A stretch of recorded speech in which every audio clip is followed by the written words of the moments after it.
साथियों नमस्कार। मैं मनोज साहड़। आज इस वीडियो में मैं आपके लिए आज के पेपर का सॉल्यूशन लेके आया हूँ। तो इसकी थ्योरी हमने पहले कवर कर ली है, दोनों टॉपिकों की। और आज हम ये न्यूमेरिकल सॉल्व करेंगे जो पेपर में आए थे।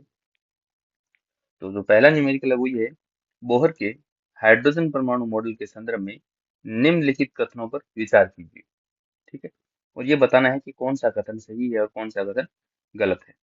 पहला कथन ये है कि इलेक्ट्रॉन का कोणीय संवेग L बराबर एन एच बाई टू पाई के रूप में क्वांटीकृत होता है। बिल्कुल, जो इलेक्ट्रॉन का कोणीय संवेग है, जो द्वितीय विकृत, वो ये कहता है कि L बराबर एच बटा टू पाई का पूर्ण गुणज होता है। ठीक है, प्रथम ऊर्जा स्तर के लिए n का मान 1 ले लेंगे, द्वितीय ऊर्जा स्तर के लिए n का मान 2 ले लेंगे। इसका मतलब n का मान 1, 2, 3। यहाँ पर n का मान हम 0 नहीं ले सकते, तो ये कथन सही है अपने पास। तो कोणीय संवेग क्वांटीकृत है, ये बोहर का द्वितीय अभिकृत है। दूसरी है, परमाणु की त्रिज्या मुख्य क्वांटम संख्या n के वर्ग के समानुपाती होती है। बिल्कुल, जो इलेक्ट्रॉन है यदि nवें ऊर्जा स्तर में है तो nवें स्तर की जो त्रिज्या है वो n के वर्ग के समानुपाती होती है। ये स्टेटमेंट भी सही है। तीसरा स्टेटमेंट है कि इलेक्ट्रॉन की कुल ऊर्जा n स्क्वायर के व्युत्क्रमानुपाती होती है। तो देखते हैं, इलेक्ट्रॉन की जो कुल ऊर्जा En है वो हम लिखते हैं माइनस में 13.6 जेड स्क्वायर बटा एन स्क्वायर। यहाँ पर जेड परमाणु क्रमांक है, ये इलेक्ट्रॉन वोल्ट में। ठीक है, तो यहाँ पर इलेक्ट्रॉन की nवें स्टेट में जो ऊर्जा है वो 1/n स्क्वायर आ रही है। इसका मतलब n स्क्वायर के व्युत्क्रमानुपाती है और ऋणात्मक होती है। बिल्कुल, यहाँ पर कुल ऊर्जा ऋणात्मक होती है। इस ऋणात्मक ऊर्जा का अर्थ क्या हुआ? ये जो इलेक्ट्रॉन है, इलेक्ट्रॉन नाभिक के साथ बद्ध अवस्था में रहता है। इलेक्ट्रॉन नाभिक के साथ बद्ध अवस्था में रहता है। ठीक है, इसको बंधा रहता है। इसको हम फ्री कर सकते हैं, इसको हम फ्री कर सकते हैं इसकी बंधन ऊर्जा के बराबर ऊर्जा देकर। ठीक है, नेगेटिव ऊर्जा का अर्थ क्या हुआ? ये इलेक्ट्रॉन नाभिक के साथ बंधा हुआ है, तो ये स्टेटमेंट भी सही है। चौथा कि जब इलेक्ट्रॉन उच्च स्तर से निम्न स्तर में आता है तो फोटोन की ऊर्जा E बराबर h नहीं होती है। बिल्कुल, जब कोई इलेक्ट्रॉन उच्च ऊर्जा स्तर जिसकी ऊर्जा E2 है उससे निम्न ऊर्जा स्तर E1 में आता है, ठीक है, तो इसका जो ऊर्जा अंतराल है दोनों स्तरों का, यहाँ से यहाँ आ रहा है इलेक्ट्रॉन, ऊर्जा अंतराल यदि E2 माइनस E1 है, ठीक है, तो इस ऊर्जा अंतराल के बराबर की ऊर्जा का एक फोटोन उत्सर्जित करता है। ठीक है, तो इस फोटोन की ऊर्जा कितनी होती है? h new. न्यू यहाँ पर आवृत्ति है, इसको हम तरंग दैर्ध्य के फॉर्म में भी लिख सकते हैं hc बटा लैम्डा। ठीक है, तो ये स्टेटमेंट मेरे पास सही है। तो चारों स्टेटमेंट सही हो गए, 1, 2, 3 और 4 सभी सही है। Option B is correct answer. Next देखते हैं कि द्रव्यमान स्थिति और बंधन ऊर्जा के संबंध में कौन सा कथन गलत है। कि लोहा समबारी कितना है इसका? Fe56 कि प्रति न्यूक्लियन बंधन ऊर्जा का मान अधिकतम होता है। बिल्कुल, हमने कल थ्योरी में पढ़ा था कि प्रकृति में पाया जाने वाला सबसे स्थायी तत्व यही है Fe56, और इसकी प्रति न्यूक्लियन बंधन ऊर्जा का मान हमने कितना पढ़ा था? 8.8 मेगा इलेक्ट्रॉन वोल्ट। कई बुक्स में हमको यहाँ पर 8.5 मेगा इलेक्ट्रॉन वोल्ट देखने को भी मिल सकता है, लेकिन इंपॉर्टेंट बात यह है कि प्रकृति में पाया जाने वाला सबसे स्थायी तत्व कौन सा है? Fe56। ठीक है, तो ये कथन अपने पास सही है। दूसरा कथन देखते हैं कि आइंस्टीन के समीकरण E बराबर डेल्टा एम सी स्क्वायर का उपयोग बंधन ऊर्जा की गणना करने के लिए किया जाता है। बिल्कुल, ये ऊर्जा समीकरण ये कहती है कि डेल्टा एम द्रव्यमान को ऊर्जा में बदलें तो कितनी ऊर्जा मिलेगी? वो E बराबर डेल्टा एम और सी स्क्वायर। तो इस समीकरण को हम ऊर्जा से द्रव्यमान में और द्रव्यमान से ऊर्जा का जो संबंध है वो देखते हैं। ये कथन भी सही हो गया। द्रव्यमान स्थिति नाभिक के मुक्त न्यूक्लियन के कुल द्रव्यमान और नाभिक के वास्तविक द्रव्यमान का अंतर है। बिल्कुल, द्रव्यमान स्थिति कितनी है? डेल्टा एम बराबर मुक्त न्यूक्लियन का अर्थ हुआ ये हुआ कि सारे न्यूक्लियन को हमने क्या कर दिया? अलग अलग कर दिया, नाभिक से बाहर निकाल कर अलग अलग कर दिया। अब हम इनको अलग अलग यदि थ्योरेटिकल इनका वेट कैलकुलेट करें तो कितना आएगा? प्रोटॉनों की संख्या Z है तो Z MP प्रोटॉनों का द्रव्यमान प्लस न्यूट्रॉनों की संख्या है a माइनस जेड और एक न्यूट्रॉन का द्रव्यमान है mn, है ना। तो ये मुक्त न्यूक्लियन का द्रव्यमान लिखा है हमने, माइनस वास्तविक द्रव्यमान कितना है नाभिक का, ये तो ये नाभिक की द्रव्यमान स्थिति है। तो ये स्टेटमेंट भी सही है अपने पास। नेक्स्ट है कि प्रति न्यूक्लियन बंधन ऊर्जा जितनी अधिक होगी नाभिक उतना ही कम स्थायी होगा। नहीं, कम स्थायी नहीं होता। प्रति न्यूक्लियन बंधन ऊर्जा का मान जैसे जैसे बढ़ता है, स्थायित्व उस नाभिक का उतना ही बढ़ता है। जिस नाभिक के लिए प्रति न्यूक्लियन बंधन ऊर्जा का मान सर्वाधिक है उसका स्थायित्व भी सर्वाधिक है। नेक्स्ट है तो ऑप्शन डी अपने पास गलत कथन है, correct answer is option D. Next है कि भारी नाभिकों का विखंडन ऊर्जा मुक्त करता है। बिल्कुल, भारी नाभिकों का विखंडन ऊर्जा मुक्त करता है। कैसे कि बाण में यूरेनियम 238 है, यदि इसका विखंडन होता है तो एक एक्स नाभिक बन रहा है और एक वाई नाभिक बन रहा है। इसके साथ ऊर्जा क्यों उत्सर्जित हो रहा है हमने देखा था। इस पर हम किसकी बम्बार्डमेंट कर रहे हैं, न्यूट्रॉन की। इसका विखंडन करेंगे, एक तो बेरियम और दूसरा क्रिप्टॉन, इसके साथ साथ एक ऊर्जा मुक्त होती है। तो भारी नाभिकों के विखंडन में ऊर्जा मुक्त होती है, बिल्कुल ये कथन सही है। और विखंडन के बाद बनने वाले उत्पाद उत्पाद नाभिकों की प्रति न्यूक्लियन बंधन ऊर्जा मूल भारी नाभिक की तुलना में कम होती है। यहाँ पर एक्स और वाई जो नाभिक हैं, ये उत्पाद नाभिक हैं, इनकी प्रति न्यूक्लियन बंधन ऊर्जा का मान यूरेनियम की तुलना में क्या होता है, ज्यादा होता है। और ये जो एक्स और वाई है इनका स्थायित्व भी यूरेनियम की तुलना में ज्यादा होता है। तो एक्स और वाई जो भी यहाँ पर उत्पाद बने हैं, एक्स व वाई नाभिक यूरेनियम की तुलना में U238 की तुलना में अधिक स्थायी होते हैं,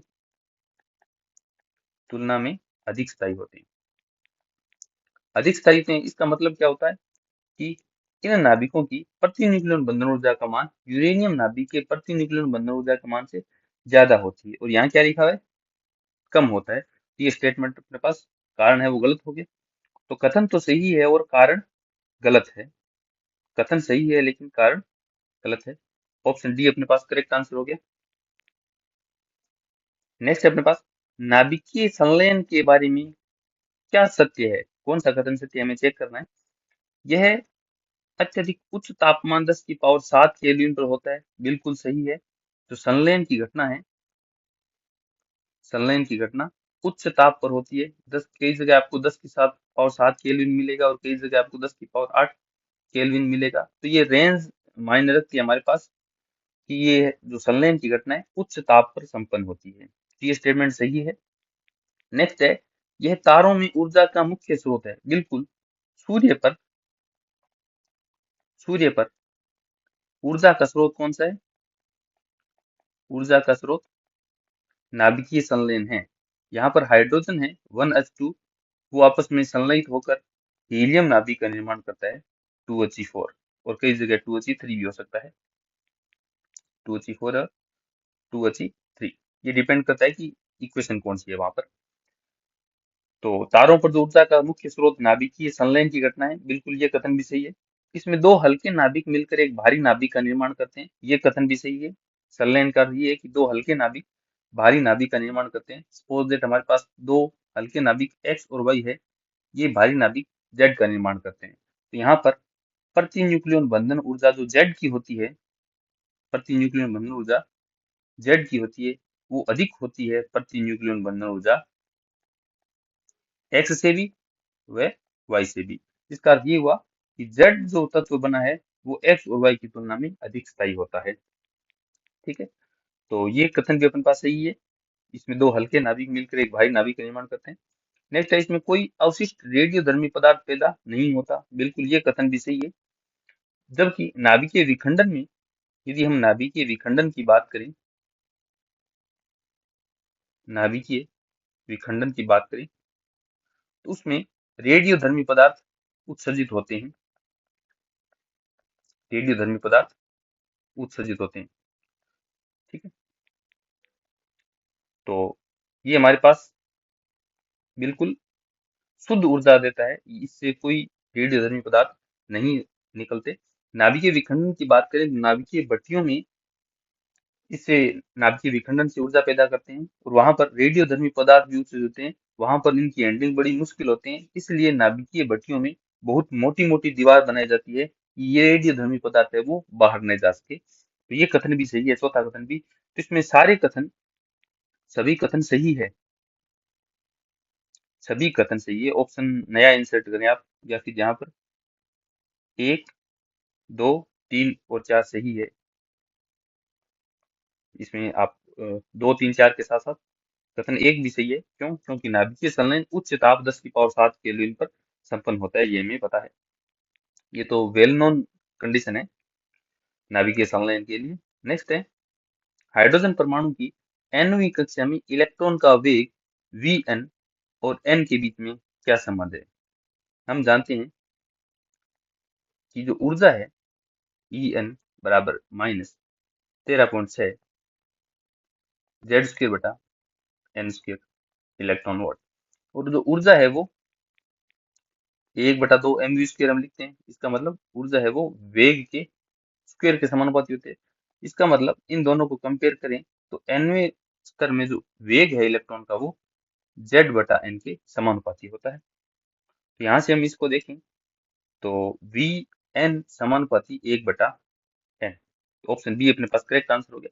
हालांकि ये रिलेशन भी अपने को याद होना चाहिए, यदि ये याद नहीं रहे, बाई चांस कंफ्यूज हो ही जाए, तो हम ऊर्जा को देख लेंगे। ऊर्जा है वो वेग के स्क्वायर के समानुपाती होता है। तो वेग कितना होगा, यहाँ पर Z² बटा n² है, तो वेग कितना हो जाएगा Z/n। तो Vn directly proportional to 1/n। Option B is correct answer. Next देखते हैं, यदि Mt प्रोटॉन का द्रव्यमान है, Mn न्यूट्रॉन का द्रव्यमान है और M नाभिक का द्रव्यमान है, तो द्रव्यमान स्थिति कितनी होगी?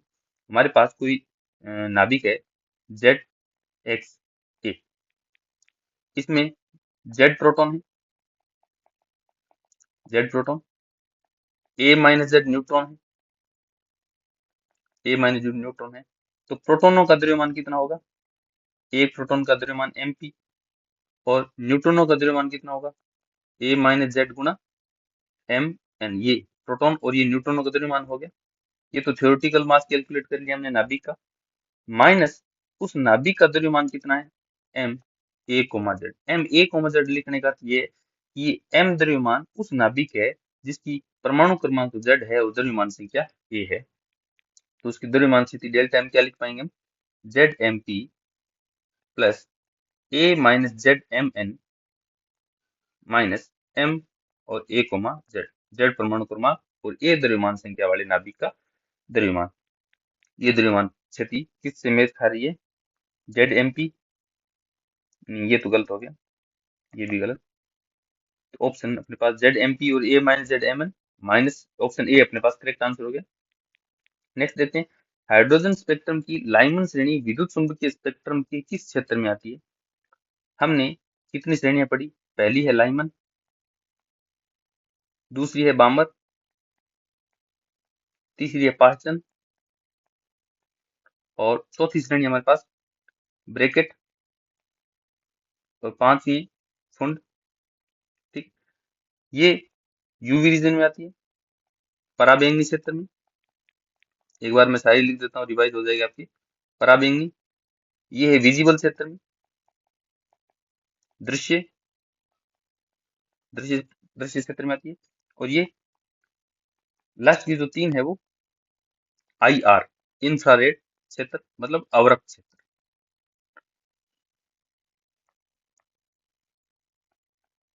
अवरक्त क्षेत्र। तो प्रश्न में वो ये पूछा है कि लाइमन श्रेणी, तो लाइमन श्रेणी के लिए आंसर क्या हो जाएगा? यूवी पराबैंगनी अल्ट्रावोलेट रीजन में आती है विद्युत चुम्बकीय स्पेक्ट्रम में। तो ऑप्शन ए अपने पास करेक्ट आंसर हो गया। नेक्स्ट देखते हैं, हाइड्रोजन परमाणु के बोहर मॉडल में यदि nवीं कक्षा में इलेक्ट्रॉन की गतिज ऊर्जा k है, और हमने गतिज ऊर्जा का नोटेशन क्या लिया था? P। ठीक है, और स्थितिज ऊर्जा U है, तो निम्न में से कौन सा संबंध सही है?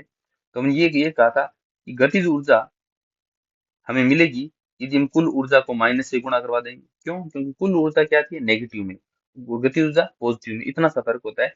यदि हम कुल ऊर्जा को नेगेटिव से गुणा करा देंगे तो कुल ऊर्जा पॉजिटिव हो जाएगी और गति ऊर्जा के बराबर आएगी। और स्थितिज ऊर्जा के लिए लिखा था कि स्थितिज ऊर्जा नेगेटिव है उसके लिए हमें पॉजिटिव बनाने के लिए माइनस से गुणा करना पड़ेगा, और बटा में 2 नहीं है तो 2 लाने की 2 का भाग देना पड़ेगा, तब जाके हमें गतिज ऊर्जा मिलेगी। तो ये हमने रिलेशन कैलकुलेट किया था तीनों ऊर्जाओं में। गतिज ऊर्जा, गतिज ऊर्जा के लिए यहाँ पर जो नोटेशन है के है कुल ऊर्जा का माइनस ई, और माइनस में यू बटा 2। यहाँ पूछा गया है के में और यू बटा यू में, तो के बराबर माइनस यू बटा 2। तो यहाँ से स्थितिज ऊर्जा कितनी आ जाएगी, यू बराबर माइनस 2 के, यू बराबर माइनस 2 के। Option B is correct answer. Next देखते हैं, एक भारी नाभिक जिसकी द्रव्यमान संख्या 240 के लिए प्रति न्यूक्लियन बंधन ऊर्जा का मान 7.6 मेगा इलेक्ट्रॉन वोल्ट है। यह दो खंडों में टूटता है जिनका ए बराबर 1/120 है। इसका मतलब कोई भारी नाभिक एक्स है, ये वाई प्लस वाई में टूट रहा है। ये क्या है कि दो खंडों में टूटता है जिनकी द्रव्यमान संख्या दोनों की क्या है, 120 है। तो वाई में जेड ले लेता हूँ फिर, ठीक है, वाई प्लस जेड ले लिया। क्योंकि दोनों उत्पाद नाभिक समान हो भी सकते हैं और नहीं भी, तो हम अलग अलग ले लेते हैं दोनों को। इसकी द्रव्यमान संख्या कितनी है, ए बराबर 240, इसकी द्रव्यमान संख्या है 240। इन दोनों की द्रव्यमान संख्या कितनी, 120 और 120। इसके साथ साथ ये मुक्त ऊर्जा है वो इस समीकरण का क्यू मान हो गया। तो इस प्रक्रिया में मुक्त ऊर्जा कैलकुलेट करनी है। इसका मतलब हमें इस समीकरण का क्यू मान निकालना है। और इस नाभिक की प्रति न्यूक्लियन बंधन ऊर्जा का मान कितना दे दिया, प्रति न्यूक्लियन बंधन ऊर्जा का मान 7.6 मेगा इलेक्ट्रॉन वोल्ट है, 7.6 मेगा इलेक्ट्रॉन वोल्ट। और इन दोनों नाभिकों के लिए, दोनों उत्पाद नाभिकों के लिए प्रति न्यूक्लियन बंधन ऊर्जा का मान कितना दे दिया, 8.5 मेगा इलेक्ट्रॉन वोल्ट। ठीक है, हमें क्यू मान निकालना है। क्योंकि यहाँ पर दोनों की बंधन ऊर्जा दी है, तो हमें क्यू मान का जो फॉर्मूला है, एक तो फॉर्मूला ये है हमारे पास, क्यू बराबर एम अभिकारक माइनस एम उत्पाद, एम अभिकारक माइनस एम उत्पाद गुणा में सी स्क्वायर। या फिर ये दोनों हम, इनका जो अंतर है डेल्टा एम, ये एएनयू में कैलकुलेट कर लेंगे और इसके साथ 931.5 मेगा इलेक्ट्रॉन वोल्ट का गुणा कर। एक तरीका तो ये हम कब काम लेंगे, जब इनके द्रव्यमान दिए हैं। परंतु यहाँ पर बंधन ऊर्जा दी है, इनके लिए मैंने आपको फॉर्मूला बताया था, Q बराबर binding energy final minus binding energy initial. ये निकाले थी। यहाँ पर बाइंडिंग एनर्जी फाइनल किस किसी है, बाइंडिंग एनर्जी Y की प्लस बाइंडिंग एनर्जी Z की। ये तो फाइनल बाइंडिंग एनर्जी आ गई, माइनस बाइंडिंग एनर्जी इनिशियल। ये फाइनल मतलब उत्पाद और इनिशियल मतलब अभिकारक। तो उत्पाद की बाइंडिंग एनर्जी आ गई है, माइनस अभिकारक की बाइंडिंग एनर्जी एक्स के लिए लेंगे। ठीक है, वाई की बंधन ऊर्जा कितनी है, वाई के लिए प्रति न्यूक्लियन बंधन ऊर्जा का मान 8.5 है, और न्यूक्लियनों की संख्या कितनी है, 120। तो प्रति न्यूक्लियन की बंधन ऊर्जा का मान 8.5 मेगा इलेक्ट्रॉन वोल्ट है, और कुल न्यूक्लियन कितने, 120। ठीक है, प्लस जेड नाभिक के लिए बात करें तो यहाँ पर भी न्यूक्लियनों की संख्या कितनी है, 120। एक न्यूक्लियन की बंधन ऊर्जा कितनी है, 8.5 mega electron volt, minus binding energy x. तो प्रति न्यूक्लियन बंधन ऊर्जा यहाँ पर कितनी है, 7.6, और एक न्यूक्लियन, न्यूक्लियन की संख्या कितनी है, 240। ठीक है, तो इनको हम जो सोल्व करेंगे तो 8.5 गुना 120 प्लस 8.5 गुना 120, ये इसको मैं लिख सकता हूँ 2 गुना 8.5 गुना 120 माइनस 7.6 गुना 240।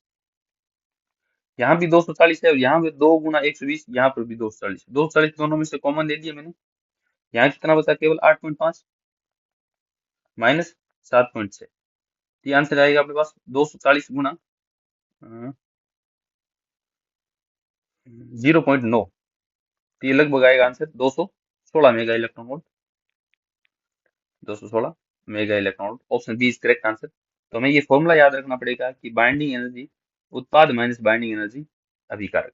मैंने ये भी कहा था यदि प्रति न्यूक्लियन बंधन ऊर्जा दी हुई है तो हम न्यूक्लियनों की संख्या की गुणा करवा कर कुल बंधन ऊर्जा निकाल लेंगे। तो हमने ये कुल बंधन ऊर्जा लिख दी दोनों की, माइनस कुल बंधन ऊर्जा अभिकारक की। तो इसमें ऑप्शन बी अपने पास करेक्ट आंसर हो गया। नेक्स्ट देखते हैं, यदि हाइड्रोजन परमाणु की प्रथम कक्षा की त्रिज्या R0 है तो तीसरी कक्षा, इसका मतलब n बराबर 3 की त्रिज्या क्या होगी। हम जानते हैं कि nवीं कक्षा की त्रिज्या कितनी होती है हाइड्रोजन परमाणु के लिए। हाइड्रोजन परमाणु के लिए z बराबर 1 ले लिया मैंने अब, तो nवीं कक्षा लिखूंगा मैं 0.529 n स्क्वायर एंगस्ट्रॉम। ठीक है, तो R n समानुपाती n स्क्वायर। ठीक है, तो यहाँ पर R1 बटा R3 बराबर 1 का स्क्वायर बटा 3 का स्क्वायर। ठीक है, यहाँ पर प्रथम कक्षा की त्रिज्या कितनी दे दी है R1, इस R0 मतलब R1 प्रथम कक्षा की त्रिज्या का मान R0 दे दिया, तो मैं यहाँ पर R0 बटा R3 बराबर 1 बटा 9, तो R3 का मान कितना आ गया 9 R0। तो ऑप्शन ए अपने पास correct answer, sorry option D, option D अपने पास करेक्ट आंसर है। वैसे भी ये रिलेशन देखते हैं कि आर एन समानुपाती एन स्क्वायर, तो तीसरे के लिए कितना हो जाएगा 3 का स्क्वायर कर देंगे 9 R0 हो जाएगा। नेक्स्ट देखिए, नाभिकीय रिएक्टर में नियंत्रक छड़ों के लिए कैडमियम या फिर बोरॉन का उपयोग किया जाता है। देखो, नाभिकीय रिएक्टर में, नाभिकीय रिएक्टर, इसमें एक तो काम लिया जाता है मंदक, मॉडरेटर, इसके लिए भारी पानी को काम लेते हैं। इसके लिए क्या काम लेते हैं हम, भारी पानी D2O। मंदक की आवश्यकता क्यों है, क्योंकि जब यूरेनियम 238 का विखंडन होता है तो तीव्र गति के न्यूट्रॉन निकलते हैं, और यूरेनियम के विखंडन के लिए मंदगामी न्यूट्रॉनों की आवश्यकता होती है। तो न्यूट्रॉनों को मंद करने के लिए, मतलब न्यूट्रॉनों को मंद करने के लिए हम मंदक का काम लेते हैं। जब ये न्यूट्रॉन मंद गति हो जाते हैं, मतलब धीरे चलने लग जाते हैं, इनकी ऊर्जा कम हो जाती है, तब ये इलेक्ट्रॉन आगे यूरेनियम के विखंडन का करने में सक्सेस हो जाते हैं। तो हमें न्यूट्रॉन ऐसे चाहिए जो धीरे चल रहे हैं, इनकी ऊर्जा कम है, वही न्यूट्रॉन यूरेनियम का विखंडन कर पाते हैं। इसलिए हमें पहले न्यूट्रॉनों को मंद करना पड़ेगा, इसके लिए हमें मंदक लेते हैं, और इसका जो मंदक के रूप में हम लेते हैं भारी पानी को। ठीक है, दूसरा है, ये कहा गया है कि नियंत्रक छड़ें, नियंत्रक छड़। ठीक है, नियंत्रक छड़ हम जानते हैं कि नाभिकीय भट्टी में, न्यूक्लियर रिएक्टर में श्रृंखला अभिक्रिया होती है, और जी उत्सर्जित न्यूट्रॉनों की संख्या है वो बहुत तेजी से बढ़ती है।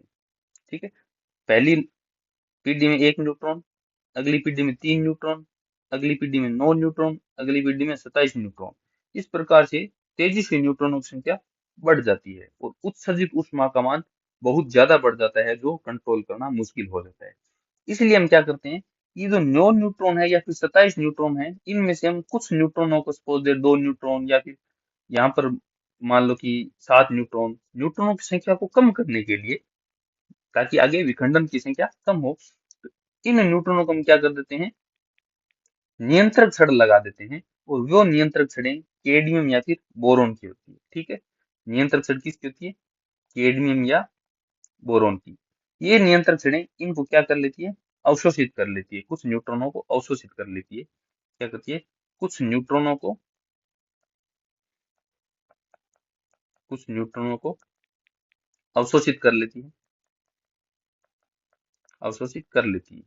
ठीक है, तो इससे होता है क्या हमारे पास, कि न्यूट्रॉनों की संख्या तेजी से नहीं बढ़ती है, और इस न्यूक्लियर जो चेन रिएक्शन है उसको कंट्रोल करने में काम आती है ये। तो इसका जो ऑप्शन है, विखंडन की दर को बढ़ाते हैं नहीं, विखंडन की दर को तो घटाते हैं। वे अतिरिक्त न्यूट्रॉनों को अवशोषित कर सकते हैं, ये बिल्कुल सही बात है। और ये रिएक्टर को ठंडा नहीं, ठंडा करने के लिए हम कूलेंट के काम लेते हैं, ठंडा करने के लिए हम कूलेंट काम लेते हैं, शीतलक, वो एक अलग चीज है। ये भी गलत हो गया। ये न्यूट्रॉनों की गति को धीमा कर देते हैं नहीं, गति को धीमा करने के लिए मंदक काम लेते हैं, मॉडरेटर, और उसके रूप में भारी पानी D2O काम लेते हैं।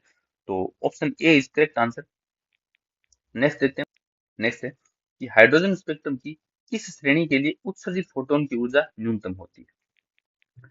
तो सपोज दैट हम दो ये ऊर्जा अंतराल ले लेते हैं कि एक इलेक्ट्रॉन यहाँ से यहाँ पर संक्रमण कर रहा है, ये फाइनल ऊर्जा स्तर है और ये इनिशियल ऊर्जा स्तर है, ई आई और ई एफ। यहाँ से जो उत्सर्जित फोटोन है उसकी ऊर्जा होगी इन दोनों ऊर्जाओं के ऊर्जा अंतराल के बराबर, डेल्टा ई बराबर एच न्यू या फिर एच सी बटा लेम्डा। उत्सर्जित फोटोन की ऊर्जा कम करने के लिए, एच न्यू कम करने के लिए हमें ऊर्जा अंतराल कम करना पड़ेगा, और ऊर्जा अंतराल कम करने के लिए ये दोनों ऊर्जा स्तर क्या होने चाहिए, पास पास होने चाहिए। यदि हम जानते हैं कि सभी श्रेणियों के लिए एन इनिशियल का मान कितना पॉसिबल हो सकता है, इन्फिनिटी। ठीक है, और लाइमन श्रेणी के लिए एन फाइनल का मान कितना हो सकता है, 1। बामर श्रेणी के लिए एन फाइनल का मान कितना हो सकता है, 2। और पासलन श्रेणी के लिए एन फाइनल का मान होता है 3। परंतु इन सभी श्रेणियों के लिए एन इनिशियल का मान अनंत हो सकता है। तो ये पहली श्रेणी हमारे पास एन बराबर 1 में, ठीक है, ये एन बराबर अनंत से इलेक्ट्रॉन स्विच कर रहा है, तो यहाँ पर अधिकतम ऊर्जा उत्सर्जित करेगा, यहाँ से यहाँ कोई इलेक्ट्रॉन आता है तो। अब हम एन बराबर 2 की बात कर लेते हैं। अब एन बराबर 2 में अनंत से इलेक्ट्रॉन स्विच कर सकता है, एन बराबर 2 में सीधा ही कुछ ऊर्जा अंतराल कम हो गया, तो यहाँ से एक फोटोन उत्सर्जित होगा और एक फोटोन यहाँ से उत्सर्जित होगा। तो हमने जैसे ही ऊर्जा अंतराल को एन का मान 2 लिया तो उत्सर्जित होने वाले फोटोन की ऊर्जा कम होगी। क्यों? क्योंकि ऊर्जा अंतराल कम हो गया एन बराबर 2 के लिए, मतलब बामर सीरीज के लिए। और पासलन श्रेणी के लिए हम क्या लेंगे, एन बराबर 3। तो यहाँ पर ऊर्जा अंतराल क्या हो गया, और कम हो गया। और यदि हम एन बराबर 4 लेंगे, ऊर्जा अंतराल यहाँ पर और भी कम हो गया। और एन बराबर 5 लेंगे हम कुंड श्रेणी, उसके लिए ऊर्जा अंतराल और कम हो गया।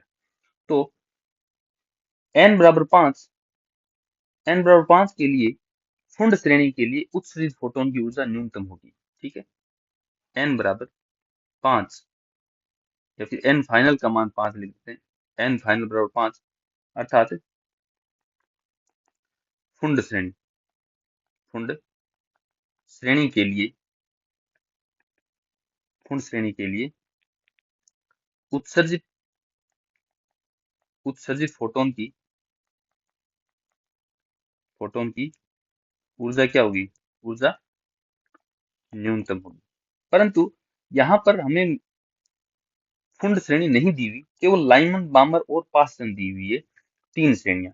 और जो चौथा ऑप्शन है सभी श्रेणियों के लिए न्यूनतम ऊर्जा समान होती है, ये तो गलत हो गया। अब इन तीनों में हम देखें तो यहाँ पर तो इसके लिए लाइमन, बामर और पासचन, यहाँ है पासचन। ठीक है, तो हम इन तीनों के कंपेरेटिवली तो पासचन श्रेणी में जो ऊर्जा अंतराल है वो न्यूनतम है। यदि हम इन तीनों श्रेणियों की बात करें तो पाचन श्रेणी के लिए ऊर्जा अंतराल क्या है, न्यूनतम है। तो हम ये कह सकते हैं कि पाचन श्रेणी में जो फोटोन उत्सर्जित होगा इसका जो ऊर्जा अंतराल है वो न्यूनतम है, इसलिए उत्सर्जित फोटोन की ऊर्जा भी क्या होगी, न्यूनतम होगी। तो ऑप्शन ए अपने पास करेक्ट आंसर हो गया। लेकिन यदि ये ऑप्शन ना देकर ये प्रश्न सीधा ही पूछा जाए तो उसके लिए हमारा उत्तर क्या होगा, फुंड श्रेणी के लिए उत्सर्जित फोटोन की ऊर्जा न्यूनतम होगी। नेक्स्ट है द्रव्यमान स्थिति डेल्टा एम बराबर 0.02 एएमयू की संगत ऊर्जा लगभग कितनी होगी। आइंस्टीन के ऊर्जा द्रव्यमान सिद्धांत से हमने देखा कि ई बराबर डेल्टा एम और सी स्क्वायर। पहला तरीका तो ये है कि इस डेल्टा एम को आप डेल्टा एम के कितना मान दिया है, 0.02 एएमयू, इसको आप किलोग्राम में बदलें। ठीक है, उसके बाद सी का मान रखें। तीसरा, उस हमने ये बताया था आपको कि यदि डेल्टा एम एएमयू में है, डेल्टा एम यदि एएमयू में, तो इसको 931.5 से गुणा करवा दो। क्यों? क्योंकि यदि एएमयू में दे रखा है तो हम सीधा जानते हैं कि एक एएमयू की कोरेस्पॉन्डिंग ऊर्जा कितनी होती है, 931.5 मेगा इलेक्ट्रॉन वोल्ट। तो डेल्टा एम एएमयू में कितनी होगी, डेल्टा एम गुणा 931.5 मेगा इलेक्ट्रॉन वोल्ट। यहाँ पर हिंट में दे भी रखा है कि एक एएमयू की संगत ऊर्जा कितनी है, 931.5 मेगा इलेक्ट्रॉन वोल्ट। तो 0.02 एमयू की निकालनी है ऊर्जा, इसकी गुणा करा देंगे 931.5 इलेक्ट्रॉन मेगा इलेक्ट्रॉन वोल्ट से। तो ऑप्शन चेक कर लेना आप, मेरे हिसाब से ये ऑप्शन बी आएगा, आप चेक कर लेना। कि 0.02 को 931.5 से गुणा करवाना, जो आंसर आ रहा है वो करेक्ट आंसर है। नेक्स्ट, यदि हाइड्रोजन परमाणु में इलेक्ट्रॉन n बराबर 3 से n बराबर 2 में संक्रमण करता है तो उत्सर्जित फोटोन की तरंग दैर्ध्य लैम्डा है, और यदि यही इलेक्ट्रॉन n बराबर 4 से n बराबर 2 में संक्रमण करें तो तरंग दैर्ध्य कितनी होगी। हम जानते हैं कि यदि कोई इलेक्ट्रॉन ni से nf में संक्रमण करता है, इसका मतलब इनिशियल ऊर्जा स्तर ni है और अंतिम ऊर्जा स्तर nf है, इसमें संक्रमण करता है तो उत्सर्जित तरंग दैर्ध्य कितनी होती है, लैम्डा। और आर इन्फिनिटी यहाँ पर जेड की स्क्वायर होती है, वो मैं यहाँ पर हाइड्रोजन परमाणु के लिए जेड का मान छोड़ देता हूँ। यदि कोई इलेक्ट्रॉन ni से nf में ट्रांजिशन करता है तो उत्सर्जित तरंग दैर्ध्य कितनी होगी, 1/लैम्डा। ठीक है, तो ये कह रखा है कि n बराबर 3 से n बराबर 2 में संक्रमण करता है तो उसी फोटोन की तरंग दैर्ध्य लैम्डा है, तो 1/लैम्डा बराबर आर इन्फिनिटी। ये क्या कह रहा है कि n बराबर 3 से 2 में, इसका मतलब 3 से 2 में, तो ये मान है n फाइनल का और ये मान है n इनिशियल का। n फाइनल का मान कितना है, 2, तो 2 की स्क्वायर कितनी होगी, 4, माइनस 1 बटा n इनिशियल का मान कितना है, 3, और 3 की स्क्वायर कितनी होगी, 9। तो यहाँ से 1/लैम्डा का मान आया है आर इन्फिनिटी, और एलसीएम लेंगे तो 5 माइनस 9 माइनस 5, 4 बटा में 9 चौका 36। तो यहाँ से लैम्डा का मान आ गया 36/5 आर इन्फिनिटी। ठीक है, यदि यह इलेक्ट्रॉन n बराबर 4 से n बराबर 2 में संक्रमण करें तो तरंग दैर्ध्य कितनी होगी। अब क्या कर रहा है ये, n बराबर 4 से 2 में, तो ये मान है हमारे पास n इनिशियल और ये मान है n फाइनल, और हम ये मान लेते हैं कि तरंग दैर्ध्य कितनी है, लैम्डा डैश। तो 1/लैम्डा डैश का फॉर्मूला कितना होगा, 1/लैम्डा डैश बराबर आर इन्फिनिटी, n फाइनल का मान कितना है, 2, तो 1/4 माइनस 1 बटा n इनिशियल का मान कितना है, 4, तो 1 बटा, तो 16, ये कितना आ जाएगा, आर इन्फिनिटी एलसीएम कितना आ गया, 16। ये यूं लिख सकते हैं इसको, 1/4 को कितना लिख दें, 1/4 को लिख सकते हैं 4/16, और 4/16 माइनस 1/16, ये कितना आ गया, 3/16। यहाँ से लैम्डा डैश का मान कितना आ जाएगा, लैम्डा डैश बराबर 16/3 आर इन्फिनिटी। तो दोनों को यदि हम कंपेयर करें, लैम्डा डैश बटा लैम्डा, ये कितना आ जाएगा, 16/3 आर इन्फिनिटी, गुणा में लैम्डा का मान रखेंगे तो बटा में जो बटा है उसको रेसिप्रोकल कर लेंगे, वो कितना आएगा, 5 आर इन्फिनिटी बटा 36। आर इन्फिनिटी से आर इन्फिनिटी कैंसिल हो गया, और ये कितना 4 के पहाड़े से कैंसिल होगा, 16, 4 चौक 16 और 9 चौक 36, ये आ जाएगा 5 चौका 20 बटा 9 तिया 27। तो यहाँ से लैम्डा डैश का मान कितना आ जाएगा, 20/27 लैम्डा। ऑप्शन डी अपने पास करेक्ट आंसर हो गया। नेक्स्ट देखते हैं, एक नाभिकीय संलयन अभिक्रिया 1s2 + 1s2 2He4 में यदि ड्यूटेरियम और हीलियम की प्रति न्यूक्लियन बंधन ऊर्जा 1.8 मेगा इलेक्ट्रॉन वोल्ट है और 7.0 मेगा इलेक्ट्रॉन वोल्ट है तो मुक्त ऊर्जा कितनी होगी। देखें, पहले हम अभिक्रिया लिख देते हैं, 1s2 + 1s2 gives 2He4 plus उत्सर्जित ऊर्जा। मुक्त ऊर्जा इस अभिक्रिया का क्यू मान है, तो क्यू मान कितना होगा, क्यू मान बराबर बंधन ऊर्जा उत्पाद की माइनस बंधन ऊर्जा अभिकारक की। ये हमारे पास फॉर्मूला है क्यू मान का। अब उत्पाद कौन सा है हमारे पास, हीलियम, 2He4 मतलब अल्फा का मान सकते हैं इसको। तो इसकी बंधन ऊर्जा कितनी होगी, इसमें न्यूक्लियन कितने हैं, 4, प्रोटॉन 2 और 2 न्यूट्रॉन, 4 न्यूक्लियन हो गए, और एक न्यूक्लियन की बंधन ऊर्जा कितनी है, 7 मेगा इलेक्ट्रॉन वोल्ट। तो 4 न्यूक्लियनों की बंधन ऊर्जा आ गई 28 मेगा इलेक्ट्रॉन वोल्ट। तो उत्पाद में हमारे पास क्या है, हीलियम है, तो उत्पाद की जो बंधन ऊर्जा वो है 28 मेगा इलेक्ट्रॉन वोल्ट माइनस। अब अभिकारक की बंधन ऊर्जा निकालनी चाहिए हम, तो अभिकारक में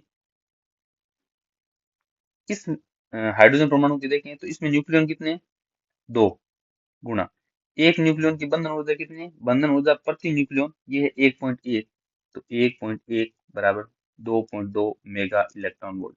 सिमिलरली इस हाइड्रोजन की भी कितनी आ जाएगी, बंधन ऊर्जा 2.2 मेगा इलेक्ट्रॉन वोल्ट।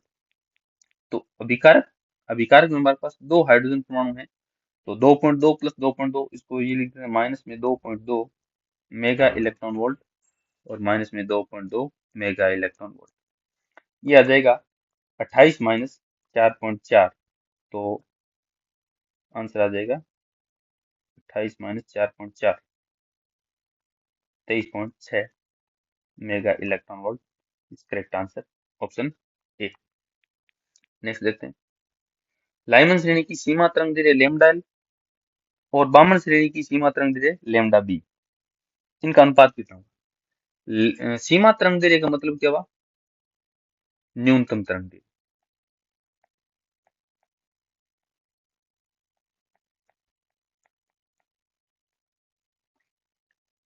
और ठीक है, सीमा तरंग दैर्ध्य मतलब न्यूनतम तरंग दैर्ध्य। यदि लाइमन श्रेणी के लिए हम निकालें तो न्यूनतम तरंग दैर्ध्य के लिए ऊर्जा अंतराल अधिकतम होना चाहिए, और ऊर्जा अंतराल अधिकतम होने के लिए जो प्रारंभिक ऊर्जा स्तर है वो होना चाहिए अनंत, और इससे अंतिम ऊर्जा स्तर लाइमन श्रेणी के लिए हम जानते हैं वह। ठीक है, इसी प्रकार से हम बामर श्रेणी के लिए बात करें तो बामर श्रेणी के लिए अंतिम ऊर्जा स्तर तो कितना होता है, फाइनल, ये तो फिक्स है। ठीक है, और सीमा तरंग दैर्ध्य मतलब न्यूनतम तरंग दैर्ध्य, इसका मतलब अधिकतम ऊर्जा, और अधिकतम ऊर्जा कहाँ होगी, जब इलेक्ट्रॉन अनंत से आए तभी ऊर्जा अंतराल अधिकतम होगा। सीमा तरंग दैर्ध्य प्राप्त करने के लिए हमें ट्रांजिशन है वो n बराबर अनंत से बढ़ना होता है। कुल मिलाकर यही बात है कि n बराबर अनंत से जब ट्रांजिशन होगा तो वो सीमा तरंग दैर्ध्य होगी। तो ये लेमडा एल का मान कितना है, यहाँ से हम जानते हैं कि 1 बाई लेमडा का फॉर्मूला होता है 1 बाई लेमडा बराबर आर इन्फिनिटी जेड स्क्वायर 1 बटा एन फाइनल का स्क्वायर माइनस 1 बटा एन इनिशियल का स्क्वायर। तो हाँ, यहाँ हमें हाइड्रोजन परमाणु नहीं दिया गया है तो हम जेड को जेड ही छोड़ रहे हैं, जेड बराबर 1 नहीं लिख रहे हैं। ये हीलियम प्लस आयन भी हो सकता है, लिथियम डबल प्लस भी हो सकता है, तो उनके लिए जेड बराबर 2 जेड बराबर 3 रखेंगे। तो यहाँ पर हमें परमाणु स्पेसिफाई नहीं किया कि किस परमाणु है, तो हम जेड को जेड ही छोड़ रहे हैं एक बार। अब हम लिख रहे हैं लेमडा, लाइमन श्रेणी की सीमा तरंग दैर्ध्य 1 बाई लेमडा के क्या लिखेंगे, आर इन्फिनिटी जेड स्क्वायर, तो यहाँ जो ट्रांजिशन है अनंत से फाइनल में 1 है, तो 1/1 माइनस 1/अनंत, ये कितना आ जाएगा, आर अनंत जेड स्क्वायर। तो यहाँ से ये है 1 बाई लेमडा का मान, तो 1 बाई लेमडा का मान को रेसिप्रोक करेंगे ये तो लेमडा आ जाएगा 1/आर अनंत जेड स्क्वायर। और ये बामन श्रेणी के लिए हम लिखें तो एल बी बराबर आर इन्फिनिटी जेड स्क्वायर, बामर श्रेणी के लिए फाइनल का मान कितना है 2, तो ये हो जाएगा 1/4 माइनस अनंत, तो इनिशियल फिक्स है अनंत, तो 1/अनंत 1/अनंत 0 हो गया, ये आ जाएगा आपके पास आर अनंत जेड स्क्वायर बटा 4। यहाँ से लेमडा बामर श्रेणी की जो सीमा तरंग दैर्ध्य वो कितनी आएगी, इसका भी रेसिप्रोकल कर देंगे हम 4/आर अनंत जेड स्क्वायर। यदि हम इनका अनुपात निकालें कि लेमडा एल बटा लेमडा बी, तो लेमडा एल बटा लेमडा बी, तो लेमडा एल अपने पास 1/आर इन्फिनिटी जेड स्क्वायर गुणा में लेमडा बी बटा में तो इसके रेसिप्रोकल करते हैं हम, गुणा वाला भाग में लिख देंगे, वो भाग वाला गुणा में लिख देंगे 4। आर अनंत जेड स्क्वायर से आर अनंत जेड स्क्वायर कट गया, ये आ गया 1/4, तो इनका अनुपात कितना आ जाएगा 1/4, ऑप्शन सी अपने पास करेक्ट आंसर है। नेक्स्ट देखते हैं, हाइड्रोजन परमाणु में n बराबर 2 से n बराबर 1 में संक्रमण के दौरान उत्सर्जित ऊर्जा डेल्टा ई है, तो हीलियम प्लस आयन में इसी संक्रमण n बराबर 2 से n बराबर 1 के लिए उत्सर्जित ऊर्जा का मान कितना होगा। तो हम जानते हैं n बराबर 2 से n बराबर 1 में जब संक्रमण होता है तो तरंग दैर्ध्य का मान जानते हैं हम 1 बाई लेमडा बराबर आर इन्फिनिटी जेड स्क्वायर और 1/n फाइनल का स्क्वायर माइनस 1/n इनिशियल का स्क्वायर। ठीक है, तो एक बार ये हाइड्रोजन परमाणु के लिए कैलकुलेट कर लें। तो 1/λ हाइड्रोजन परमाणु के लिए बराबर R इन्फिनिटी, हाइड्रोजन परमाणु के लिए मैं Z का मान 1 रख देता हूँ, गुणा में 1/n फाइनल का स्क्वायर, n फाइनल कितना है 1, तो 1 माइनस n इनिशियल का मान कितना है 2, ये हो जाएगा 4। तो 1/1 को मैं लिख दूंगा 4/4 माइनस 1/4 कितना हो गया 3/4, तो 3 R इन्फिनिटी बटा 4। ठीक है, तो जो ऊर्जा हम निकालते हैं E बराबर Hc/λ। ठीक है, तो EH का मान कितना आ जाएगा यहाँ से, EH बराबर Hc का हम गुणा करा देंगे 1/λ से, ये आ जाएगा 3/4 R इन्फिनिटी और Hc। ये हाइड्रोजन परमाणु के लिए संक्रमण की ऊर्जा है। और EH का मान कितना दे रखा है इसने, उत्सर्जित ऊर्जा डेल्टा E है, इसको मैंने लिख दिया डेल्टा E बराबर 3/4 R infinity Hc। H Planck नियतांक है और C प्रकाश का वेग है। ये तो आ गया मेरे पास हाइड्रोजन परमाणु के लिए। और हीलियम आयन की बात करें तो 1/λ हीलियम परमाणु के लिए निकाल लेते हैं बराबर R इन्फिनिटी। हीलियम परमाणु के लिए मैं Z का मान जैसे 2 रखूंगा तो 2 का स्क्वायर आ जाएगा 4, और जो ट्रांजिशन के n बराबर 2 से n बराबर 1 में है ये सेम है, तो 1/1 माइनस 1/4। तो इसको हम ये लिख पाएंगे कि 4 R इन्फिनिटी 4/4 माइनस 1/4 को लिख दिया 3/4, 4 से 4 कैंसिल हो गया। ठीक है, तो 1/λ हीलियम कितना आ गया 3 R इन्फिनिटी। और ये हीलियम के लिए हम ऊर्जा को लिखें तो Hc/λ, तो Hc की मैंने गुणा करा दी लैम्डा He से, ये कितने आ गया 3 R इन्फिनिटी Hc। ये हमारे पास समीकरण 1 है और ये हमारे पास समीकरण 2 है। इन दोनों का जब हम अनुपात लेंगे तो ऊर्जा अंतराल हीलियम के लिए बटा ऊर्जा अंतराल हाइड्रोजन परमाणु के लिए He/डेल्टा E, ये कितना आ गया, इसका मान है हमारे पास हीलियम परमाणु के लिए 3 R इन्फिनिटी Hc बटा 3/4 R इन्फिनिटी Hc। तो 3 ये पूरा टर्म कैंसिल हो गया, ये आ गया 4। तो यहाँ से He का मान कितना आ जाएगा 4/λE। तो ऑप्शन डी अपने पास करेक्ट आंसर है।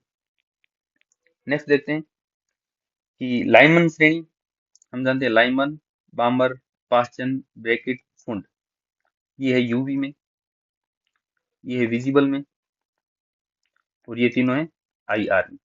ये कह रहा है कि लाइमन श्रेणी किस में, तो लाइमन है यूवी में, तो लाइमन है यूवी में। तो ए का क्या है 2, A B C, ए का हो गया 2।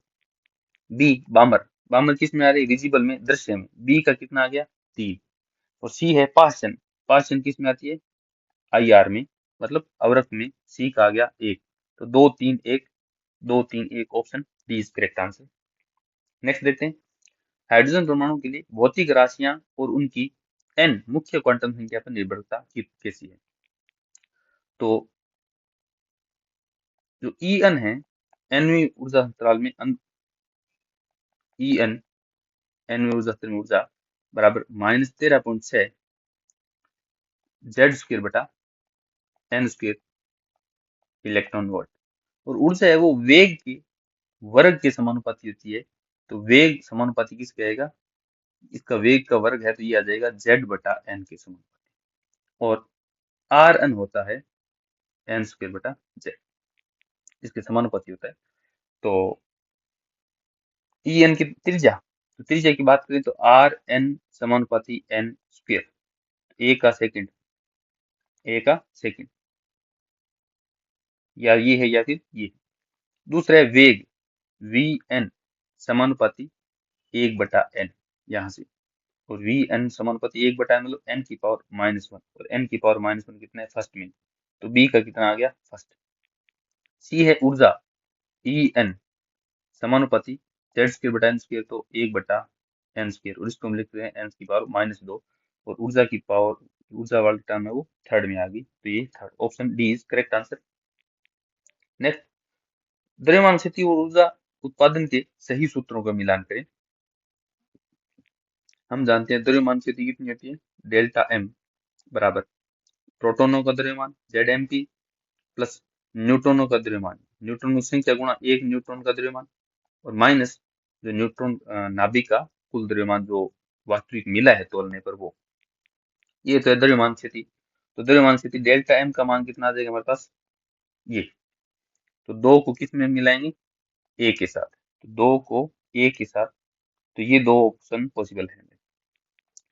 दूसरा है आइंस्टीन का संबंध, तो ई बराबर डेल्टा एम सी स्क्वायर है ना, द्रव्यमान स्थिति गुणा सी स्क्वायर, तो ऑप्शन हमारे पास ये है ए का सी। तो फर्स्ट को मिलाएंगे हम सी के साथ, फर्स्ट को सी के साथ मिलाएंगे तो ऑप्शन ए करेक्ट आंसर हो गया। थर्ड देखते हैं मुक्त ऊर्जा, मुक्त ऊर्जा ये, तो हम जानते हैं मुक्त ऊर्जा ई बराबर डेल्टा एम सी स्क्वायर, ठीक है। यदि हम डेल्टा एम किलोग्राम में लेंगे तो ई किस में आएगा, जूल में, ई किस में आएगा, जूल में, इस फॉर्मूले से, ठीक है। और दूसरा हमारे पास ई गुना डेल्टा एम गुना 931.5 मेगा इलेक्ट्रॉन वोल्ट। यहाँ पर आपको डेल्टा एम यू किस में लाना पड़ेगा, एएमयू में, और एएमयू एक एएमयू में ऊर्जा होती है 931.5 मेगा इलेक्ट्रॉन वोल्ट, तो डेल्टा एम एएमयू में डेल्टा एम गुणा 931.5 मेगा इलेक्ट्रॉन ऊर्जा होगी, तो ये हम गुणा करवा देंगे, तो द्रव्यमान मुक्त ऊर्जा के बी, थर्ड का बी, ऑप्शन ए अपने पास करेक्ट आंसर है। संलयन और विखंडन के उदाहरणों का मिलान करें। सूर्य में ऊर्जा संलयन, तो इसमें फर्स्ट में सेकंड भी हो सकता है, वह थर्ड भी हो सकता है, दोनों, क्योंकि दो में संलयन दिया हुआ है। हाइड्रोजन बम में ये भी संलयन का उदाहरण है, नाभिकीय विखंडन और नाभिकीय संलयन की बात करें तो हाइड्रोजन बम में वो नाभिकीय संलयन की बात करें तो इसमें भी सेकंड हो सकता है या थर्ड हो सकता है, इसमें भी दोनों पॉसिबिलिटी है। थर्ड की बात करें, यूरेनियम 235 का टूटना, और यूरेनियम 235 का टूटने के लिए ये है विखंडन का उदाहरण, तो थर्ड का फर्स्ट। तो हम बात करें कि थर्ड का फर्स्ट इसी एक में ही है, तो ऑप्शन सी अपने पास करेक्ट आंसर मिल गया। सभी संलयन का उदाहरण ये तो है ही नहीं, क्योंकि यूरेनियम 235 टूट रहा है, तो ये विखंडन हो गया। एक बात आप ध्यान रखें, हमें यूरेनियम 235 का विखंडन करना है। यूरेनियम 235 के विखंडन के लिए हमें मंदगामी न्यूट्रॉन चाहिए होते हैं, मंदगामी न्यूट्रॉन, ये थोड़ा इंपॉर्टेंट फैक्ट है। इसके विखंडन के लिए मंदगामी न्यूट्रॉन आवश्यक है।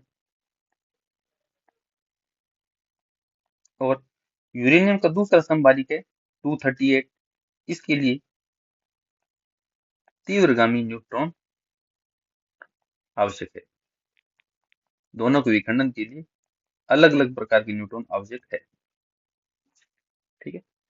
तो इसका ऑप्शन सी हो गया अपने पास करेक्ट आंसर।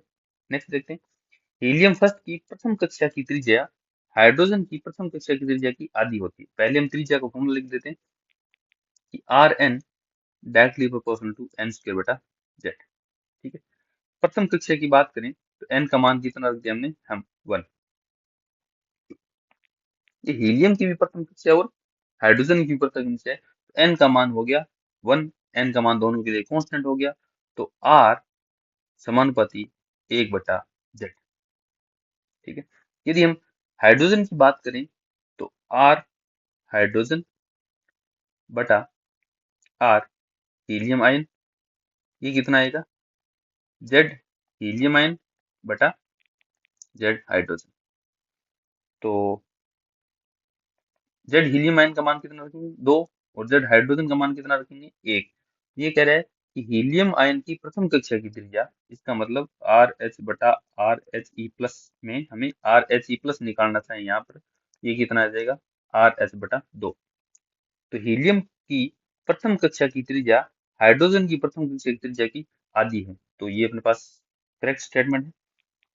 इसका कारण क्या है कि बोर मॉडल के अनुसार आर समानुपाती एन स्क्वायर बटा जेड होता है, ये भी कारण सही है, तो ये कारण है वो सही व्याख्या कर रहा है, तो कथन और कारण दोनों सही है, और कारण कथन की सही व्याख्या करता है, ऑप्शन ए अपने पास करेक्ट आंसर हो गया। निम्नलिखित संक्रमणों में से उत्सर्जित तरंगदैर्घ्य का क्रम का मिलान करें। यहाँ पर पहला दे रखा है आपको, ए में n बराबर 2 से n बराबर 1 में ट्रांजिशन हो रहा है, बी में 3 से 2 में हो रहा है और सी में 4 से 3 में हो रहा है। हम जानते हैं कि अंतिम ऊर्जा स्तर जब n बराबर 1 होता है, ये श्रेणी कौन सी होती है? लाइमन। ये श्रेणी होती है लाइमन। इसका मतलब ये फर्स्ट में लाइमन है, ठीक है। और दूसरी n बराबर जब 2 होता है, ये श्रेणी होती है बामर। तो ये n बराबर 3 से n बराबर 2 में ये कौन सी श्रेणी की बात कर रहा है? ये बामर, ठीक है। और तीसरी है n फाइनल का मान जब 3 है, यहाँ 4 से 3 में ट्रांजिशन हो रहा है, ये कौन सी है? पास्चन। तो n बराबर 3 में ये श्रेणी कौन सी है? पास्चन। तो हम जानते हैं कि लाइमन है वो यूवी में आती है, पराबैंगनी में। तो दो, जो ए स्टेटमेंट है उसको हम 2 से मिलाएंगे, तो ए को 2 से ये भी हो सकता है और ये भी हो सकता है।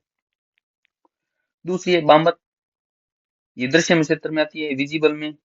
तो बी को हम फर्स्ट में से मिलाएंगे और बी को फर्स्ट से ये, तो ऑप्शन सी अपने पास करेक्ट आंसर हो गया। तीसरा पाचन, यूवी, विजिबल और तीसरा है तीनों पाचन ब्रैकेट कौन, तीनों आईआर में आती है, ये सी का थर्ड, तो ऑप्शन 3। तो ऑप्शन सी अपने पास करेक्ट आंसर हो गया। तो जो ट्रांजिशन की जो श्रेणियां बनती है वो एन फाइनल के आधार पर बनती है। हम इसके आधार पर देखेंगे, 1 2 3 के आधार पर, इन एन फाइनल के आधार पर हम श्रेणी डिसाइड करेंगे। क्योंकि एन इनिशियल है वो अनंत से लेकर कोई कोई सा भी हो सकता है, परंतु एन फाइनल प्रत्येक श्रेणी के लिए एक ही होता है। नेक्स्ट बात करें कि हाइड्रोजन परमाणु के बोहर मॉडल में यदि दूसरी कक्षा की त्रिज्या r है तो तीसरी कक्षा की त्रिज्या कितनी होती है? ये हाइड्रोजन परमाणु की बात कर रहे हैं, तो हम z को छोड़ देंगे और z को छोड़ने पर r समानुपाती n स्क्वायर आता है, ठीक है। तो r1 कौन कौन सी की बात कर रहे हैं? दूसरी की और तीसरी की, दूसरी की और तीसरी की। तो यहाँ से r2 बटा r3 ये कितना आ जाएगा? 2 का स्क्वायर बटा 3 का स्क्वायर, दैट इज 4/9। ये कह रहे हैं दूसरी कक्षा की त्रिज्या कितनी है? r, capital R। तो r2 का मान कितना लिख दूंगा मैं? कैपिटल R बटा R3 बराबर 4/9। तो यहाँ से R3 का मान कितना आएगा? 9/4 R। ऑप्शन बी अपने पास करेक्ट आंसर है। यहाँ देखें आप, 4/9 ये तो पॉसिबल ही नहीं है। क्यों? क्योंकि तीसरी कक्षा है वो दूसरी कक्षा से छोटी आ रही है, 4/9 1 से छोटा है, तो ये पॉसिबल संभावना नहीं है हमारे पास कि तीसरी कक्षा की जो त्रिज्या है वो दूसरी कक्षा से छोटी नहीं हो सकती। ऑप्शन बी अपने पास करेक्ट आंसर हो गया। नेक्स्ट, हीलियम आयन की प्रथम कक्षा में जो इलेक्ट्रॉन की ऊर्जा है -54.4 इलेक्ट्रॉन वोल्ट है, तो इसकी दूसरी कक्षा में ऊर्जा कितनी होगी? हम जानते हैं कि जेड परमाणु क्रमांक और द्रव्यमान संख्या ए के nवें स्तर में यदि इलेक्ट्रॉन है तो उसकी ऊर्जा कितनी लिखते हैं? ई एन बराबर -13.6 जेड स्क्र बटा एन स्क्र इलेक्ट्रॉन वोल्ट। ये कह रहा है कि हीलियम आयन की बात कर रहा है, तो यहाँ पर जेड का मान कितना रख दूंगा मैं? 2। तो ई एन बराबर माइनस में 54.4, जेड का मान 2 रखूंगा तो ये हो जाएगा 2 की स्क्वायर 4, और 4 को 13.6 से गुणा करूंगा तो 54.4 बटा एन स्क्वायर इलेक्ट्रॉन वोल्ट। ये हीलियम परमाणु के nवें स्तर में इलेक्ट्रॉन की ऊर्जा है। ये कह रहा है कि दूसरी कक्षा में इसकी n बराबर 2 में ऊर्जा कितनी होगी? इसका मतलब हमें पूछा गया है E2, तो ये हो जाएगा माइनस में 54.4 बटा 2 का स्क्वायर, तो 54.4 बटा 4, तो 1352, 13 पॉइंट कुछ हो जाएगा। ऑप्शन डी अपने पास करेक्ट आंसर हो गया, बराबर -13.6 इलेक्ट्रॉन वोल्ट। नेक्स्ट है, यदि हाइड्रोजन परमाणु की प्रथम उत्तेजित अवस्था में ऊर्जा कितनी है? -3.4 इलेक्ट्रॉन वोल्ट है, तो इस अवस्था में इलेक्ट्रॉन की गतिज ऊर्जा कितनी होगी?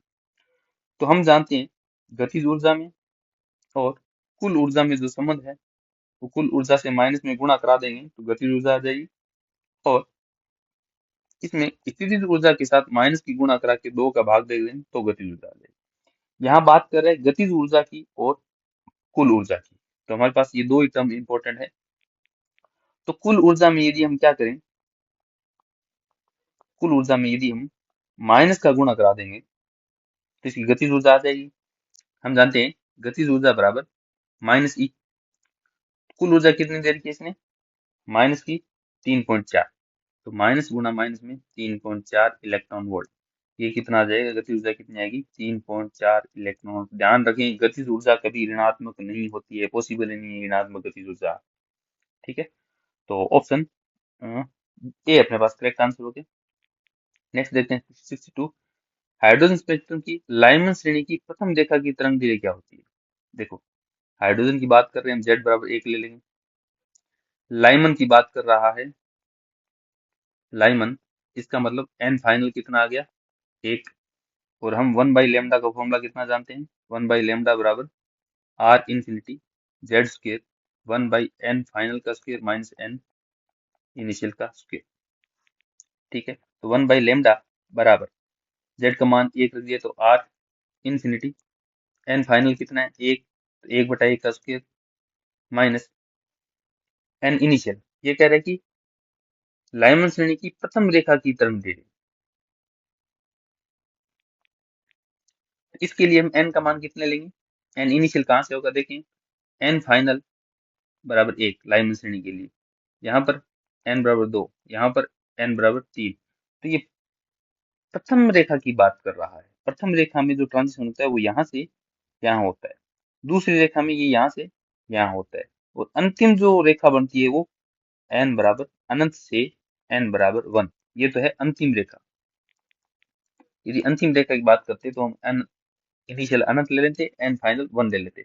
ये प्रारंभिक रेखा की बात कर रहे हैं, ये है प्रारंभिक या फिर प्रथम रेखा। तो प्रथम रेखा के लिए n इनिशियल का मान कितना हो गया? 2।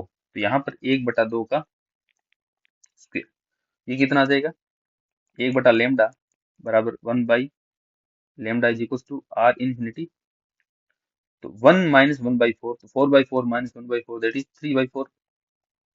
तो लेमडा कितना आ जाएगा? लेमडा बराबर 4/3 आर इंफिनिटी। ऑप्शन सी अपने पास करेक्ट आंसर हो गया। एक नाभिक एक्स का विखंडन दो समान नाभिकों वाई में होता है। तो ये जो एक्स का विखंडन किस में हो रहा है? पहला नाभिक वाई, दूसरा नाभिक वाई, और इसके साथ मुक्त ऊर्जा क्यू।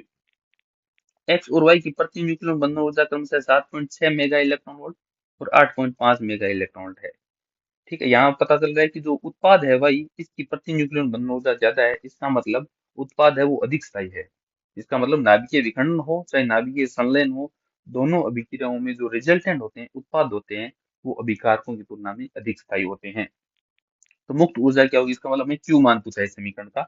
और द्रव्यमान संख्या, जो एक्स की द्रव्यमान संख्या कितनी है? 200। इसकी द्रव्यमान संख्या, इसका न्यूक्लियन संख्या कितनी है? 200। क्योंकि ये दोनों समान नाभिक है वाई वाई, तो द्रव्यमान संख्या के संरक्षण से हम इसका भी द्रव्यमान संख्या 100 और इसकी द्रव्यमान संख्या भी कितनी आ गई? 100। अब हम बात करेंगे कि प्रति न्यूक्लियन बंधन ऊर्जा का मान कितना दे रखा है? Binding energy per nucleon. ये दे रखी है, एक्स की बाइंडिंग एनर्जी पर न्यूक्लियन कितनी है? 7.6 7.6 मेगा इलेक्ट्रॉन वोल्ट। और वाई की बाइंडिंग एनर्जी पर न्यूक्लियन कितनी दे रखी है? 8.5 मेगा इलेक्ट्रॉन वोल्ट, और इसकी भी कितनी है? 8.5 मेगा इलेक्ट्रॉन वोल्ट। ये तो बाइंडिंग एनर्जी पर न्यूक्लियन है। अब हम कुल बाइंडिंग एनर्जी निकालना चाहें तो न्यूक्लियन की संख्या से गुणा करा देंगे। तो एक्स की कुल बाइंडिंग एनर्जी कितनी आ जाएगी? 200 गुणा 7.6 मेगा इलेक्ट्रॉन वोल्ट। इनकी कितनी आ जाएगी? वाई की 8.5 गुणा 100 मेगा इलेक्ट्रॉन वोल्ट, क्योंकि इसमें न्यूक्लियन की संख्या 100 है। और इस वाई की बात करें हम तो यहाँ भी कितनी आ जाएगी? 8.5 गुणा 100 मेगा इलेक्ट्रॉन वोल्ट। ये कुल बाइंडिंग एनर्जी आ गई एक्स की, वाई की और जेड की। हम जानते हैं जो क्यू मान होता है वो होता है बाइंडिंग एनर्जी उत्पाद माइनस बाइंडिंग एनर्जी अभिकारक। ये कितनी आएगी? उत्पाद की बाइंडिंग एनर्जी कितनी है? ये प्लस ये, तो 8.5 गुणा में 100 मेगा इलेक्ट्रॉन वोल्ट, प्लस दूसरे वाई की कितनी है? 8.5 गुणा में 100 मेगा इलेक्ट्रॉन वोल्ट, माइनस अभिकारक। अभिकारक है हमारे पास x 200। इसकी कुल बंधन ऊर्जा कितनी है? 200 गुणा 7.6, तो 200 गुणा 7.6 मेगा इलेक्ट्रॉन वोल्ट। ये कितना आ जाएगा? इसको गुणा करेंगे तो 850, प्लस ये भी कितना आ जाएगा? 850, माइनस ये कितना आ जाएगा? 1520। तो 850 प्लस 850 ये कितने आ गया?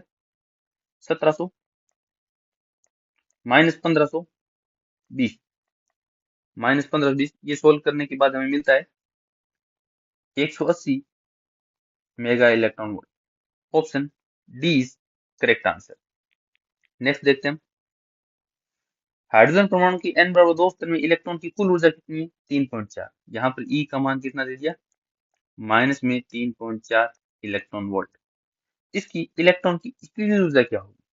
तो हमें जानते हैं कि जो गतिज ऊर्जा है वो कुल ऊर्जा से यदि माइनस से गुणा करा देंगे गति ऊर्जा मिल जाएगी, और स्थितिज ऊर्जा को माइनस से गुणा करा के 2 का भाग देंगे तो गतिज ऊर्जा मिलेगी।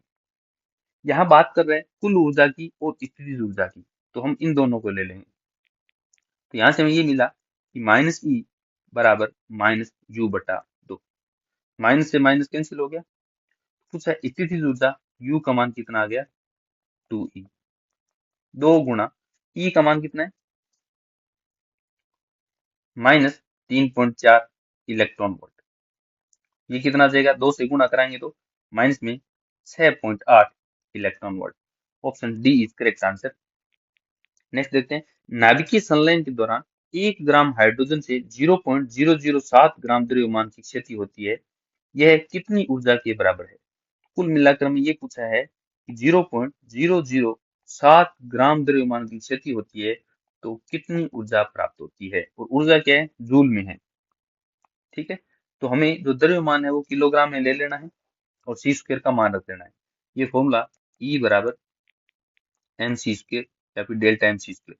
डेल्टा एम का मान कितना है? द्रव्यमान क्षति 0.007 ग्राम।